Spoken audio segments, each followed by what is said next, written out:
Asia की सबसे बड़ी पंचायत हो रही है, क्या तैयारियां हैं? तैयारियां पूरी कर ली गई हैं और लोगों का आगमन भी, जैसा कि आप बॉर्डर पे भी आज देख रहे होंगे कि कई हज़ार की संख्या में लोग यहाँ बढ़ गए हैं। इसी तरीके से पंचायत स्थल पे भी लोगों ने पहुँचना आज सुबह से शुरू कर दिया है। व्यवस्था जगह जगह, हर चीज़ की जिम्मेदारी अलग अलग जगह पे अलग अलग लोगों को कमेटियाँ बना करके दी गई हैं और व्यवस्था पूरी चुस्त दुरुस्त है। निश्चित तौर पे जो आपने कहा कि एशिया की, मैं तो समझता हूँ एशिया ही नहीं पूरे विश्व की सबसे बड़ी किसान पंचायत का रूप लेगी है। सर, इतनी बड़ी भीड़ इकट्ठी एक जगह हो रही है, कैसे व्यवस्था बनाओगे?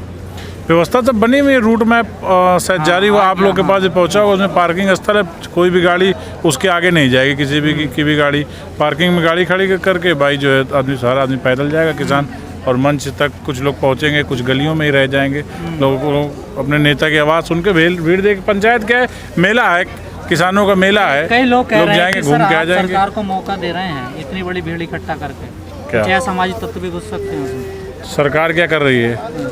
LIU सरकार के पास, इंटेलिजेंस सरकार के पास, पुलिस फोर्स सरकार के पास, मिलिट्री सरकार के पास, IB सरकार के पास, रॉ सरकार के पास, उसके बाद भी अराजक तब तो घुस जाएंगे किसानों के बीच।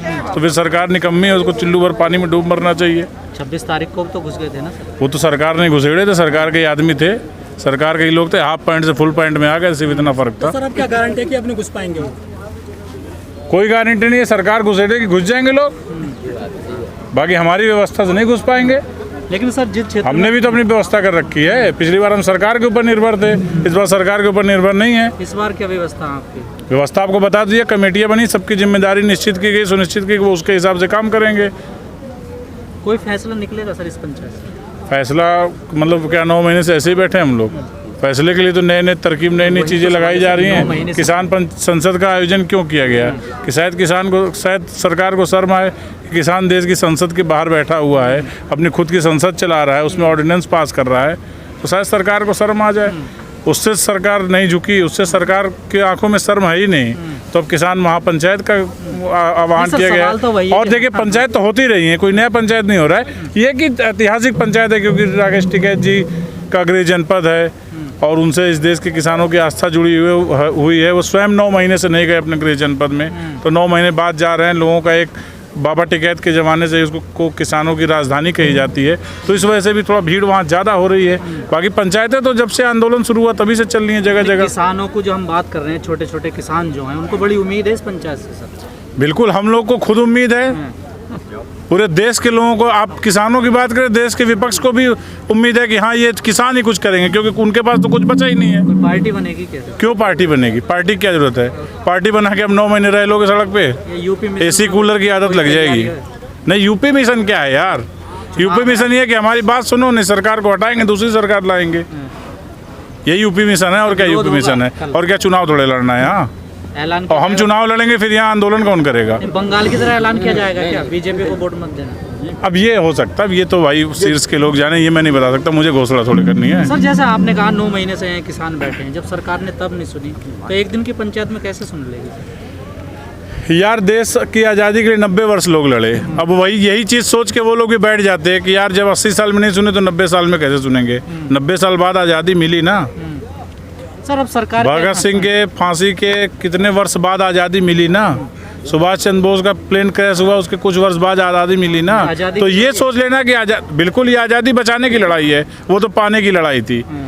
फर्क इतना है कि वो गैरों से थी, अपनों से ही है। तो वही तो सरकार कह रही, 70 साल से गुलाम था किसान, अब उसको आज़ाद कर रहे हैं। इस तरह की आज़ादी नहीं चाहिए।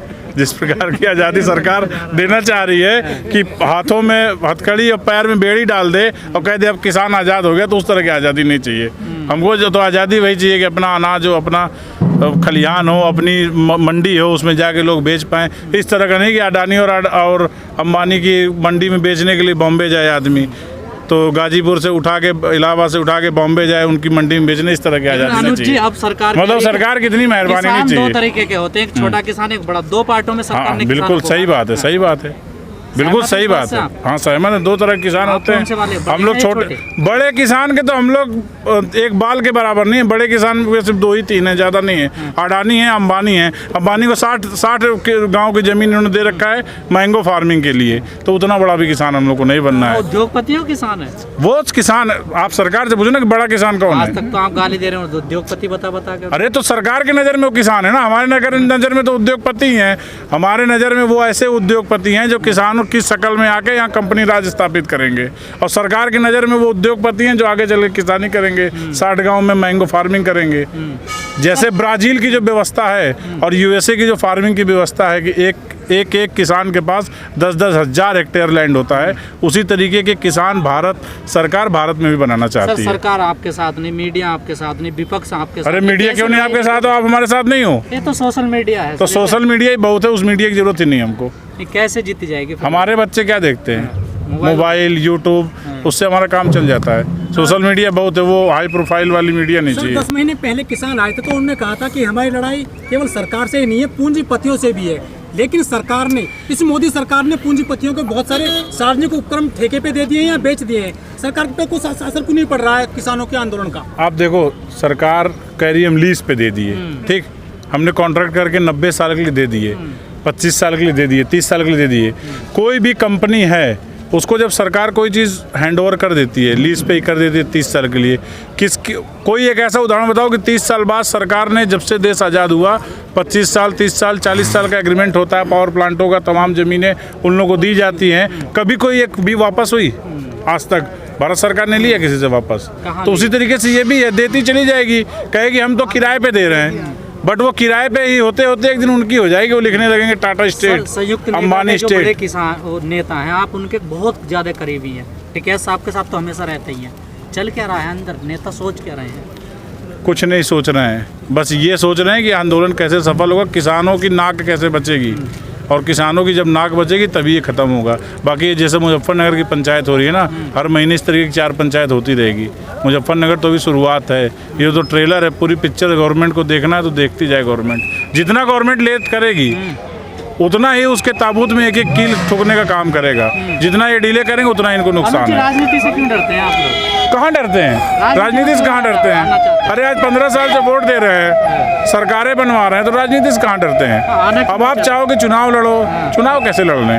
सर जो मुझे चुनाव कैसे लड़ने? चाहते सर आपके सांसद हों, आपके नेता हों और आपके, अरे हमारे सांसद तो क्या विदेश से आए हैं? ये एक भी नहीं सुनना आपको? ये सुन नहीं रहे? क्या घर का खुद का लड़का निकम्मा नहीं हो जाता? ये भी निकम्मे हो गए।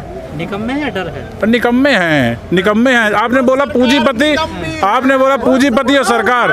आप देखो, जो सरकार है ना वो पूंजीपति की पॉकेट में है, तो हम सरकार से भी जो कहते हैं तो सरकार ऐसे ऊपर देखती है, वो जिसके पॉकेट में बैठी है उसके फेस की तरफ देखती है कि इसका क्या मनसा है, उसके हिसाब से सरकार काम करती है। चलिए ठीक है। एक सवाल हो रहा है, 2013 में मुजफ्फरनगर कांड हुआ था, उसके बाद में केंद्र की और स्टेट की राजनीति बदल गई थी, तो उस मुजफ्फरनगर की जो पंचायत हो रही है, कुछ बदलाव आएंगे यूपी और उत्तराखंड की राजनीति में 2022 में?